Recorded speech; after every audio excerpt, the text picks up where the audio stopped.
E aí, gente boa, tudo bem? Tudo bem com vocês? Tudo bem com seus familiares? Que bom, espero que esteja tudo bem. Olha a nossa data já. Trocamos de mês mais uma vez, já estamos em julho. Indo muito bem, as aulas gravadas funcionam aparentemente muito bem. Se você está assistindo direitinho, eu acredito que esteja, você está aproveitando muito bem a aula gravada. Volto a falar aquilo que eu falo sempre. Aula gravada, você tem a vantagem de assistir a hora que você quiser. Eu prefiro que você assista na hora da aula, porque daí você já está ali no ritmo da aula e assiste. Mas, como ela é uma aula gravada, eu posso assistir a hora que eu quiser. Eu posso assistir, eu posso voltar, eu posso assistir depois. Por isso que a aula gravada é melhor. Mas nós temos a aula ao vivo também, quando a gente se encontra lá, é para discutir o que você viu, qualquer dúvida que você ficou na aula gravada. Outra, se você tem dúvida e quer perguntar mais rápido, usa o grupo. Tem aluno que fala comigo pelo grupo lá direto e eu tento ajudar no que for preciso. E tem aluno que espera para a hora da aula gravada. O importante, assista às aulas, não deixa acumular um monte de aula para você assistir depois. Tenta ir assistindo às aulas, pelo menos naquela semana, né? Tá bom? Então, ó, vamos trocar de assunto também agora. Vamos voltar para a física. A gente estava vendo bastante de biologia, né? Agora vamos dar uma paradinha em biologia e voltar para a física. Nós vamos começar, pega seu livro lá que nós vamos seguir pelo livro. Página 162, 162. Nós vamos falar de calor, transferências e consequências. Pega o livro. Página 162, é o nosso livro, tá? Pega o livro aí. Logo de cara vai ter essa imagem, você que está com saudade aí de viajar. Uma praia, os carinha correndo lá na praia. Aí tá falando direto de calor. Essa parte eu não vou ler direito inteira com você, se tiver curiosidade você lê. Tá? Eu quero entrar mesmo no capítulo aqui e começar a falar do capítulo. Mas antes disso, duas coisinhas que eu sei que você sabe, talvez possa ter esquecido. E se não sabe, presta atenção. Quando a gente fala em calor, calor é uma forma de energia. Calor é uma forma de energia. Energia do quê? Energia do movimento das partículas que compõem a matéria. Você lembra disso? Se a gente conseguisse enxergar os componentes da matéria, as partículas, a menor parte, se eu conseguisse enxergar os átomos, a menor parte que eu conseguisse enxergar dos componentes da matéria, eles iriam estar em movimento. Quase paradinho se tivesse com baixa energia térmica, e quanto mais energia eu fosse dando, mais agitado iria ficando. Então, ó, calor é uma forma de energia. Então até que tem uma brincadeira que o pessoal fala assim, não existe frio, o que existe é ausência de calor. Você fala, mas não é a mesma coisa? Cuidado. Quando falta energia, calor, dá a sensação de frio. Mas é só um jeito de falar, tá? Lógico que tem frio. O frio é a ausência da energia calor. Então, de novo, hein? Quando fala em calor, é uma forma de energia. A energia de agitação das partículas que compõem a matéria. Quando eu falo em temperatura, você vai falar, não é a mesma coisa? Não é, não. Temperatura é a medida do estado de agitação das partículas. Calor é energia. Criaram um jeito de medir essa agitação. E essa escala que vai medir a agitação é a temperatura. Então, calor é energia e temperatura é a medida do estado de calor. Fácil? Não confunde, por favor. Calor e temperatura. Temperatura é um modo de medir a agitação, medir a energia calor. Tranquilo? Então agora pega o livro. Antes de a gente falar essa parte aqui. Acompanha comigo, dessa vez eu vou fazer um pouco diferente a aula. Essa aula é um pouquinho só, ela não é difícil nem nada, só que eu vou fazer ela um pouquinho diferente. Eu vou ler e eu quero que você acompanhe a leitura comigo aí. Pense e responda, logo de cara. Entre os itens a seguir, o que você considera quente ou frio? O gelo. Quente ou frio? Vai falando aí. Uma mesa. Água fervendo. O piso da sala. O seu corpo. O dia de hoje. Uma régua, a maçaneta da porta, a água da torneira, a chama de uma vela. Como você acha aí? Quente ou frio? Aí você vai tentar responder. O interessante é que existe uma percepção diferente Talvez o que você sinta, lógico, a chama da vela é bem quente, mas igual assim, a água da torneira. Talvez alguém põe a mão lá e fale, nossa, está fria. Alguém põe a mão e fala, não está não. Percepção de sentidos diferentes, é isso que é a ideia do que está falando aqui nesse Pense e Responda. Escuta, por favor. Se colocarmos um habitante das regiões tropicais conversando com outro das regiões polares, possivelmente não haverá consenso sobre o quanto considerar um dia quente ou frio. Claro, está cada um acostumado com um tipo de temperatura, um tipo de energia, de calor. A construção de instrumentos como os termômetros permitiu que se medisse a temperatura, independente da sensação que cada pessoa possa ter. Isso era muito complicado. Eu podia chegar lá e falar assim, isso está quente, não, isso está frio.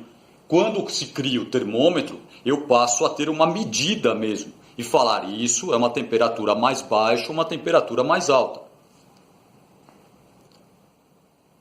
Nos termômetros utiliza-se algumas propriedades de substâncias que variam quando a temperatura também modifica e estabelece uma relação entre essas variações. Por exemplo, para a maioria dos líquidos, quando a temperatura deles aumenta, o seu volume aumenta. Os termômetros de uso mais comum utilizam a variação de um líquido como o álcool ou o mercúrio, para medir a temperatura. É simples de pensar. Se eu começo a aquecer esse bloquinho, imagina que nós estamos conseguindo enxergar as partículas. Se eu começo a mandar energia térmica para ele, acendo uma velinha aqui, esse calor da vela, a energia térmica, vai começar a bater nas partículas, elas vão começar a se agitar. Lembra, a agitação das moléculas, essas moléculas vão se agitando cada vez mais e vão ganhando espaço entre elas. Então, depois de um tempo, se ela tiver do mesmo tamanho, como as moléculas estão se mexendo mais agora aqui dentro, elas começam a empurrar as outras moléculas mais aqui para cima, dando um espaço maior entre as moléculas. A agitação aumentou. No caso do termômetro, é a dilatação. Toda vez que eu aqueço, as moléculas se afastam um pouco e vai dilatar. Quando eles criaram os termômetros, esse é um termômetro bem antigo, eu não sei nem se você tem um desse assim na sua casa. Ele tem um tubinho de vidro com mercúrio e álcool dentro. Na hora que aquece esse mercúrio, as moléculas começam a se agitar e vão se afastando. Como o único caminho que elas têm é o tubinho, elas vão subindo pelo tubinho. E aí vai medindo a dilatação, a agitação e é a temperatura que está acontecendo. Não sei se dá para ver direito aí. Agora dá. Olha lá. Eu estou segurando, tem um líquidozinho vermelho lá dentro que vai dilatando. É mais comum os termômetros eletrônicos que tem hoje. Esse é outro sistema, tá? Esse não tem a ver com dilatação, esse tem a ver com um circuito aqui dentro de um sensor de temperatura. Mas os termômetros primeiros foram criados assim, inclusive é o que nós vamos falar daqui a pouquinho. Continuando. Porém, existem termômetros que utilizam outras propriedades de substâncias que variam com a temperatura, como a resistência elétrica, aquele ali do eletrônico, a cor, entre outros. Escala termométrica. Tem esse termômetro aqui também, você já deve ter visto, agora estamos usando bastante aí por causa da febre, da Covid. Acompanha comigo. Os termômetros são dotados de uma escala termométrica, que é uma sequência de números associado às temperaturas. Existem duas escalas termométricas usuais. A escala Celsius, criada pelo astrônomo sueco Anders Celsius, usada no Brasil e na maioria dos países. E a escala Fahrenheit, criada pelo físico alemão Gabriel Daniel Fahrenheit, usada nos Estados Unidos e em países de língua inglesa. Você já deve ter ouvido falar isso. É aquele F, Fahrenheit, tá? Aí eles criaram os termômetros. Eu vou explicar ali antes da gente continuar. Mas se depois você vai ler, tá? Eu vou explicar exatamente o que está escrito aqui. Depois aí você lê ou só me escuta. O Celsius criou um tubinho com o mercúrio dentro, colocou primeiramente, não existia termômetro ainda, tá? Eles sabiam, tem menos calor, mais calor, mas qual é a medida certa? Não sabia. Então o Celsius cria um tubinho e coloca ele no gelo, água com bastante gelo. E a escala para num número, para num lugar, não tinha um número ainda, para num lugar. Ele vai lá, o Celsius, e fala, esse vai ser o número 0. Ele criou um número, começou a partir dele, como ele inventou o termômetro, ele deu o número que ele quis. Então, na hora que o líquido desceu e parou, ele marcou o número 0. Então, o 0 era água no gelo. Depois ele pegou o mesmo termômetro e colocou na água fervendo. E a escala foi subindo, subindo, subindo, o líquido foi subindo, subindo, subindo, até que parou. Na hora que parou, ele foi lá e escreveu assim, 100. Então, no gelo 0, fervendo a água 100. E a partir daí, ele dividiu de grau em grau, dividiu 100 vezes aqui o tubinho e ficou marcando de grau em grau a elevação da temperatura, a agitação das moléculas, a medida da energia de calor. Então, de novo, o Celsius pega, coloca no gelo, ele cria o número 0. Ele pega, coloca na água fervendo e ele põe o número 100. O Fahrenheit faz igualzinho, a mesma experiência. Só que como ele cria o termômetro dele, o que ele faz? Ele dá o número dele. No gelo, ele coloca 32 Fahrenheit. Você fala, por que não colocou 0?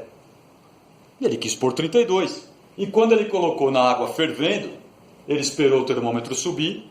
Quando parou, ele marcou 212. Ele escolheu o número, o termômetro era dele. Ele foi lá e escolheu. Depois ele dividiu a escala na diferença e também marcou de grau em grau. Só que o que acontece? Quando eu coloco, se eu falar para você assim, eu medi o gelo no Celsius, deu 0 Celsius. Se eu pegar um termômetro Fahrenheit e colocar, vai dar 32. Aí pra gente, que não, você tem que fazer a conversão. Se você não fizer a mudança, você vai falar, mas 32 e está gelo? Porque são escalas diferentes. Nós estamos muito acostumados com a escala Celsius. Mas existe a escala Fahrenheit, existe a escala Kelvin também, que eu vou falar daqui a pouquinho. Continuando aí comigo então. Isso aqui é o que está contando, você vai ler depois aí. Na escala Fahrenheit também tem as medidas. Aí tem o que ele fez o cálculo. E tem uma conversão, que é aquela fórmula que está ali em cima. Quando medimos, já vou aqui embaixo, tá? Que essa parte de cima é o que eu acabei de explicar para você. Quando medimos a grandeza física denominada temperatura, fazemos uma avaliação de quanto estão agitadas em medida as partículas que compõem o corpo.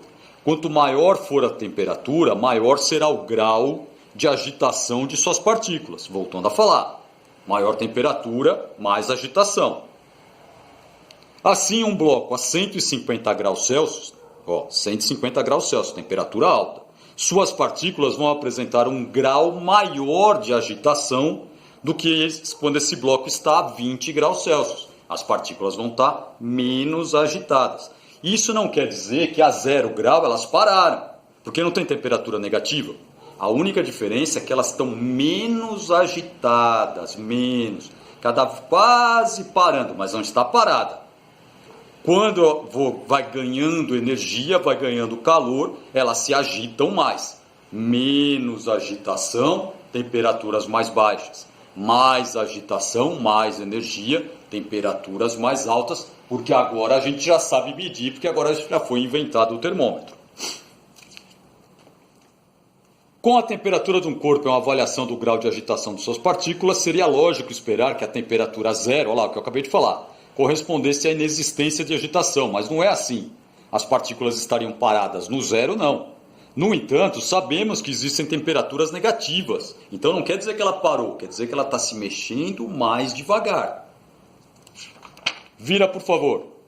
Na verdade, essas escalas não representam a relação direta entre o grau de agitação e o número a ele associado. Isto é, o 0 grau não significa agitação 0. Por isso são chamados de temperaturas relativas. Tá? A agitação está acontecendo. Aí vem o Kelvin, que é aquele ali, e cria uma nova escala. E aí ele chega numa temperatura que ele imagina ser a temperatura que pararia o movimento. Acompanha comigo. O físico inglês William Thomson, o Lord Kelvin, construiu uma escala em que o 0 corresponde à temperatura mais baixa possível no universo, denominado 0 Kelvin, ou 0 absoluto, que seria equivalente a menos 273 graus Celsius. Nem dá para chegar nessa temperatura, é só uma teoria. Esse valor foi obtido teoricamente e é a temperatura em que todas as partículas de um corpo estão sem nenhuma agitação. Se eu conseguisse chegar, imagina que eu peguei essa caneta, tem agitação aqui, tá? Se eu conseguisse fazer ela chegar no zero absoluto, todas as partículas delas parariam, todas. Aí se eu desse uma batidinha nela, ela quebraria inteirinho. Não dá para chegar nessa temperatura. Essa temperatura é teórica, seria a temperatura em que as moléculas parariam de se mexer. Celsius, transformação de valores, com ele construiu uma escala fundamental no Celsius, transformando os valores de uma para outra, muito simples, bastando somar 273 a temperatura na escala Celsius. Aí só está contando o que ele montou na escala Kelvin. É diferente dessas duas, essas duas é mais comum, a Celsius é mais comum ainda. Vou parar aqui, porque o que eu falei, esse capítulo tem que ir com um pouquinho mais de calma, que eu quero mostrar aquela fórmula ali. A transferência de calor nós vamos deixar para a próxima aula, tudo bem? Agora, ó, acabou não. Olha para a fórmula aqui. Depois eu vou tirar a foto da lousa, mando a foto para você entender direitinho. Essa fórmula não tem no nosso livro, eu quero que você copie a fórmula lá no formulário. Eu escrevi ela em 3 partes, mas na verdade a gente usa 2 partes de cada vez. Então, essas escalas é para transformar um valor de Celsius em Fahrenheit, um valor de Fahrenheit em Celsius, ou transformar de Celsius para Kelvin, de Kelvin para Fahrenheit. Então eu vou usar essas fórmulas para transformar as escalas termométricas. Depois eu vou fazer uma aula só de exercícios de transformação de escala. Pode ficar tranquilo. Eu só quero primeiro que você copie essa fórmula no formulário. Ela está em 3 partes, mas pensa sempre assim, ó. Quando eu for usar, eu vou usar só 2 de cada vez. Então, se eu quero transformar de Celsius para Fahrenheit, eu não vou usar essa parte Kelvin. Se eu quero transformar de Celsius para Kelvin, eu não vou usar a parte Fahrenheit, vou igualar direto, tá? Senão parece uma fórmula impossível, com 3 incógnitas. Não é assim. Se eu te der um valor para Celsius, você vai pôr o valor aqui, dividir por 5. Depois vai fazer uma continha matemática até encontrar o TF que vai dar em Fahrenheit. Mas eu vou fazer uma aula só disso, tá? Hoje o que eu quero que você não esqueça: calor, energia, temperatura, medida do calor, agitação das moléculas. Quanto mais energia, mais agitado. Menos energia, menos agitado. Chega a parar? Não, só no zero absoluto. Mas o zero absoluto é uma teoria, não chega nessa temperatura. A criação dos termômetros pela dilatação do material. Primeiro cria o Celsius com a água, gelo e água fervendo. O Fahrenheit cria o dele, gelo e água fervendo. Números diferentes porque cada um criou seu termômetro. E aí as escalas, eles dividiram pela diferença. Essa é mais fácil, dividiu em 100 graus. Esse daqui tem uma diferença maior. Mas a ideia de medida é a mesma. Só que aí a gente tem que converter. Senão eu chego para você e falo assim, hoje está 50 graus Fahrenheit. Você fala, nossa, deve estar muito calor. Mas 50 está muito perto da temperatura zero. Então deve estar muito frio. Então a gente aprende a fazer a conversão. Para isso que a gente usa essas fórmulas de conversão. Tranquilo? Calma, tá? Calma. Nós temos tempo. Estamos fazendo com calma, não tem pressa. A gente tem que entender bem os conceitos de calor, temperatura e as escalas. Depois eu vou fazer uma aula, já falei, depois que eu terminar essa parte de condução, eu vou fazer uma aula só de escalas. Por enquanto, tranquilinho aí, hein? Fica na paz e até mais. Qualquer dúvida é só me chamar. Até mais.